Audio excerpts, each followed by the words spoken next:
Hello everyone, welcome to my YouTube channel. आज की video में ACC 01 जो कि है सामूहिक देखभाल एवं सेवाओं का संगठन, इसके कुछ प्रश्नों पे या कुछ टॉपिक पे पॉइंट पे आपको चर्चा करेंगे। जब आपके एग्जाम में ये इस टाइप के क्वेश्चन आएंगे तो आप इस पे हड़बड़ाएंगे नहीं। आप इन टर्म को यदि समझ लेते हैं तो आप इसे बना के भी क्वेश्चन लिख सकते हैं। इस टर्म को समझना ज़्यादा ज़रूरी है और इसके साथ कुछ क्वेश्चन भी बताएंगे आपको इस वीडियो में, ताकि एग्ज़ाम में यदि वो क्वेश्चन आते हैं तो आप उसको लिख सकेंगे। आइए देखते हैं। उससे पहले आप लोग से एक छोटा सा रिक्वेस्ट है कि देखिए, चैनल बहुत छोटा है, आप लोग सपोर्ट नहीं करते हैं। आप लोग चैनल को सब्सक्राइब कर दें, वीडियो को लाइक कर दें और दोस्तों के साथ भी ज़रूर शेयर करें ये वीडियो, ताकि उनको भी ACC 01 का जिसको भी आवश्यकता है, यदि आप शेयर करते हैं तो वो देखते हैं तो उनको भी कुछ आ, मदद मिल जाएगी। आइए देखते हैं।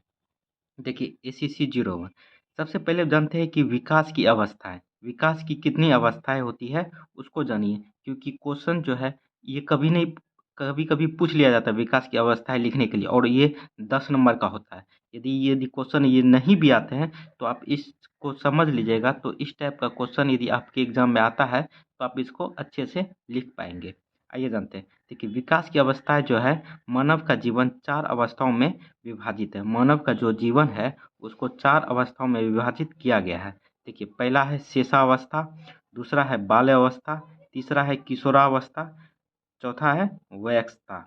देखिए, शेषावस्था क्या होता है? जन्म से 2 वर्ष तक का समय, जिस टाइम बच्चा जन्म लेता है वहाँ से 2 वर्ष के बीच का जो एज होता है वह शेषावस्था कहलाता है।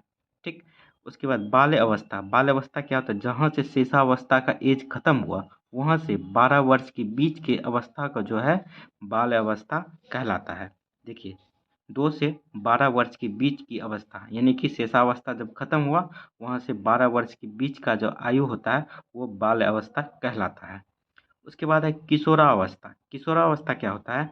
12 से 18 वर्ष के बीच का समय, मतलब जिस टाइम बाल अवस्था खत्म होता है वहाँ से 18 वर्ष के बीच के आयु को जो है किशोरावस्था कहते हैं। उसके बाद है वयस्कता। वयस्कता क्या होता है? 18 वर्ष से ऊपर। 18 वर्ष से जैसे 18 हो गया, 20, 25 ये सब हो गया, ये सब वयस्कता में आ जाता है। उसके बाद एक वृद्ध अवस्था होता है जिसको आपको जानने का कोई ज़रूरी नहीं है। ठीक। तो वयस्कता तक ही आप समझिए। आइए जानते हैं कि एक एक करके सब के बारे में थोड़ा सा विस्तार से, थोड़ा सा ऊपर कर लेते हैं। देखिए, शेषावस्था सबसे पहले जानते हैं। शेषावस्था में बच्चे का क्या क्या विकास होता है उसको जानिए। देखिए, जन्म से 2 वर्ष के बीच का समय शेषावस्था कहलाती है, जो हम लोग को बता दी है। देखिए, इस समय शिशु अपनी सभी आवश्यकताओं की पूर्ति के लिए पूर्णतः पालनकर्ता पर निर्भर करता है। पालनकर्ता का मतलब हुआ कि उसके माँ पिताजी जो होते हैं उसके घर में उसका जो देखभाल करते हैं, उस पे सारा काम शिशु उसी पे निर्भर करता है, उसी के थ्रू शिशु का लालन पालन होता है। उसके बाद देखिए, इस समय शिशु में तीव्र वृद्धि और विकास होता है। मतलब इस समय जो है शिशुअवस्था के समय शिशु में तीव्र वृद्धि होती है, उनके शरीर में ज़्यादा वृद्धि होती है। तो ये मुख्य एज हो गया शिशुअवस्था तीव्र वृद्धि के लिए। देखिए, शिशुअवस्था के अंत तक वह चलने, दौड़ने और शब्दों द्वारा अपनी आवश्यकताओं को व्यक्त करने योग्य हो जाती है। इस अवस्था में जो है वो चलने दौड़ने और शब्दों का प्रयोग भी करना धीरे धीरे सीखना स्टार्ट हो जाता है, यानी स्टार्टिंग पीरियड में ये चीज़ होता है। आइए आगे देखते हैं। उसके बाद आता है बाल्य अवस्था। शेषावस्था जैसे खत्म हुआ वहाँ से बाल्य अवस्था स्टार्ट हो गया। तो बाल्य अवस्था में क्या होता है? देखिए, 2 से 12 वर्ष के बीच की अवस्था होती है। मतलब 2 वर्ष से 12 वर्ष के बीच की अवस्था को बाल्य अवस्था कहलाती है। देखिए, इस अवस्था में विकास शेषावस्था जितना तीव्र नहीं होती है। बाल्य अवस्था में बालिका शेषावस्था के दौरान प्राप्त कुशलताओं में अपनी निपुणता बढ़ाती है एवं नए कौशल भी सीखती है। मतलब इस अवस्था में जो है, जिस टाइप से शेषावस्था में तीव्र वृद्धि होता है उस टाइप से तीव्र वृद्धि नहीं होता है।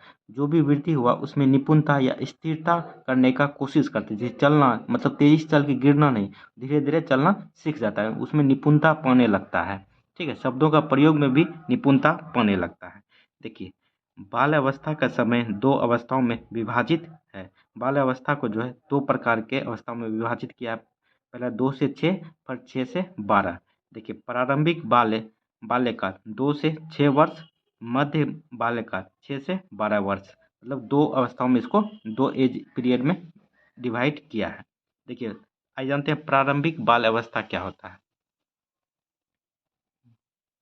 देखिए, प्रारंभिक बाल्यकाल जो 2 वर्ष से 6 वर्ष के बीच का आयु जो होता है वो प्रारंभिक काल कहलाता है। इसको शालापूर्व एज भी कहा जाता है। ठीक है, याद रखिएगा।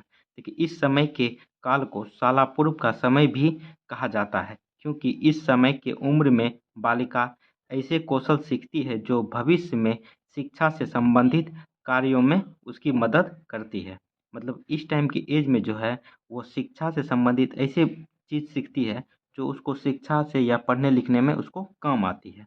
देखिए, मध्य बालकाल जो 6 वर्ष से 12 वर्ष के बीच की आयु होता है। देखिए, 6 से 12 वर्ष की आयु वर्ग की बालिका अधिक परिपक्व हो जाती है और शालापूर्व बालिका की अपेक्षा उससे अधिक जिम्मेदारी पूर्ण व्यवहार की आशा की जाती है। मतलब कि जैसे ही प्रारंभिक यानी कि शालापूर्व, देखिए इसमें जो है मध्य बालकाल में जो होता है कि आप एक तरह से ये समझ लीजिए, इस आयु में जो है जो भी चीज़ सीखता है उसमें जिम्मेदारी आ जाती है। जिम्मेदारी मतलब कि हो गया कि आपको जो नित्य कार्य कर रहा है तो वो नित्य कार्य करने का वो बालिका कोशिश करती है, तो यही हो गया एक तरह से जिम्मेदारी। अच्छा, एक एक चीज़ आप लोग के मन में आया होगा, सर यहाँ बालक नहीं लिखे हैं, बालिका लिखे हैं, तो इसका भी मीनिंग होता है, इसका भी कारण है। देखिए, यहाँ बालक भी लिख सकते हैं या बालिका भी लिख सकते हैं। बालिका लिखना ज़्यादा सटीक होता है, क्योंकि देखिए बालक से यानी कि जो भी शिशु वर्ग है और महिला वर्ग का जो है ना विकास बहुत ज़्यादा तीव्र से होता है बालक के थ्रू। मतलब कि जो लड़का है उसका उतना ज़्यादा वृद्धि नहीं होता है जितना बालिका का उसी एज में वृद्धि होता है, यानी विकास होता है। ठीक है, तो इसलिए ज़्यादातर आप देखिएगा बुक सब में भी बालिका का ही यूज किया गया है। तो आप समझ लीजिए कि बालिका का विकास जो है तीव्र गति से होता है, इसलिए बालिका का ही यूज किया जाता है। आइए जानते हैं तीसरा अवस्था, किशोरावस्था। देखिए, किशोरावस्था जो 12 से 18 वर्ष के बीच की आयु होता है। जैसे ही बाल्य अवस्था खत्म हुआ वहाँ से किशोरावस्था स्टार्ट होता है, वहाँ से 18 वर्ष के बीच में जो है किशोरावस्था कहलाता है। देखिए, यह अवस्था यौन आरंभ की अवस्था होती है। लगभग 11 वर्ष से 14 वर्ष के आसपास की अवस्था को यौन आरंभ की अवस्था कहलाती है। आइए आगे देखते हैं। देखिए, किशोरावस्था देख लिया, अब वयस्कता देखिए। वयस्कता क्या होता है, जिस टाइम किशोरावस्था खत्म होता है वहाँ से जब तक वो जीवित रहता है वयस्कता कहलाती है। देखिए, 18 वर्ष के बाद का समय, इस उम्र में बालक या बालिका अपनी जिम्मेदारी खुद संभालने लगता है। 25 वर्ष के बाद का समय उनके माता पिता शादी के तैयारी शुरू कर देते हैं। मतलब वयस्कता में ही उनका शादी विवाह जो भी होता है, बूढ़ा होता है, वृद्ध अवस्था भी एक तरह से अलग मान सकते हैं, मगर इसी में लगा दिया जाता है। तो 4 टर्म समझ लिए। आइए एक क्वेश्चन भी देखते हैं। देखिए, कभी-कभी आपके एग्जाम में ये टर्म पूछ लिया जाता है, संज्ञान से क्या अभिप्राय है? संज्ञान से आप क्या समझते हैं? और ये क्वेश्चन आपको 6 या 7 नंबर का आ जाता है। तो आइए इसको अच्छे से देखिए। देखिए, अभी तक यदि आप लोग वीडियोज़ के साथ बने रहें तो चैनल को ज़रूर सब्सक्राइब कर दीजिएगा, क्योंकि बहुत छोटा परिवार है। आप लोग यदि सब्सक्राइब करते हैं तो थोड़ा बड़ा परिवार बनेगा। आगे आने वाला व्यक्ति भी देखेगा कि हाँ, चैनल बहुत बड़ा है, तो आप लोग वो वीडियो देखेगा। ठीक है, आप लोग को यदि समझ में आ रहा है तो। आइए देखते हैं। देखिए, संज्ञान का संबंध अपने आस-पास की चीज़ों, घटनाओं और परिवेश को जानने से है। मतलब संज्ञान का जो संबंध है वो आस-पास उसके वातावरण के आस-पास जो भी चीज़ें हैं, घटनाएँ और परिवेश को जानने से अभिप्राय है इसका। देखिए, संज्ञान का संबंध विचार शक्ति और ज्ञान के विकास से है। हम किस किस प्रकार की ज़िम्मेदारी प्राप्त करते हैं, इसका मतलब उसका क्या अर्थ निकालते हैं और कैसे अपनी क्रियाओं के संचालन में उसका उपयोग करते हैं, ये सभी विचार शक्ति एवं संज्ञान से संबंधित है। देखिए, थोड़ा सा ऊपर कर लेते हैं। देखिए, संज्ञानात्मक विकास व्यक्ति को परिवेश और परिस्थिति के अनुकूल ढालने में सक्षम बनाता है। एक संज्ञानात्मक प्रक्रिया तर्क शक्ति, समस्या का समाधान, विभेदीकरण या सामान्यीकरण या अनुकरण को दर्शाती है। देखिए, उदाहरणतः स्वरूप आप समझ सकते हैं इसको। 1 या 1.5 साल की उम्र में वह बच्चा अपने पापा को रोज ऑफिस जाते देखता है और शाम को जब वह वापस आते हैं तो वह भागकर उनकी तरफ खुशी से भागता है। कुछ दिन बाद वह डोर बेल बजते ही दरवाजे की तरफ भागते हुए कहता है, मेरे पापा। उस बच्चे को यह व्यवहार उसकी स्मरण शक्ति को दर्शाता है। मतलब कि जब उसके पिताजी ऑफिस के लिए निकलते हैं 10 बजे, तो वो टाइम टाइम देखता देखता रहता है कि उनको एक आदत सी हो जाती है। तो वही आदत को दोहराना जो है एक तरह से संज्ञान कहलाती है। चलिए यहीं तक रहने देते हैं वीडियो। नेक्स्ट वीडियो में आपको और अच्छे से अच्छे इंपॉर्टेंट पॉइंट बताएंगे। इसके लिए आपको करना क्या है, चैनल को सब्सक्राइब कर लेना है। आप मेरे टेलीग्राम चैनल से भी जुड़ सकते हैं। टेलीग्राम का लिंक डिस्क्रिप्शन बॉक्स में दिया हुआ है। चलिए, थैंक यू, जय हिंद।